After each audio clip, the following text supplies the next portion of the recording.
a lot of the Sixers' issues as a franchise, I mean, obviously it's resulted in losses, but it's not all basketball related. There's so much off the court, mental, burner related bullshit that's going on with the Sixers in the last 5 years. It's truly something to behold.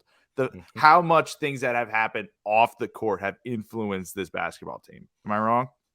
No, you're not wrong at all. I mean, if you look at some of the top 10 craziest storylines, I think in the NBA in the past, 5 to 6 years, I think the Sixers hold a vast majority of them, between the wildness that was Jahlil Okafor was like absolutely off the rails, and he was probably the most calm situation of everything.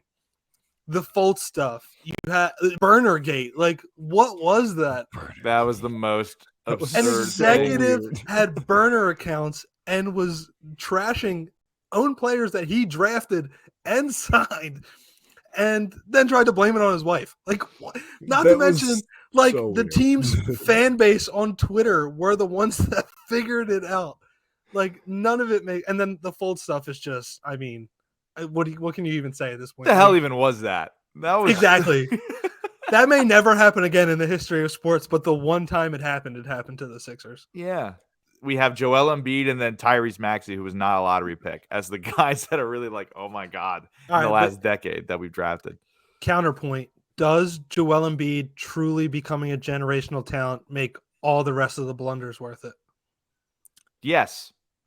Because here's the whole thing was the point of the process was to grab your next pillar of your franchise, to avoid mediocrity. And now you have this guy in Joel Embiid who is truly a one-of-one talent. I mean, we've never seen another player like Joel Embiid.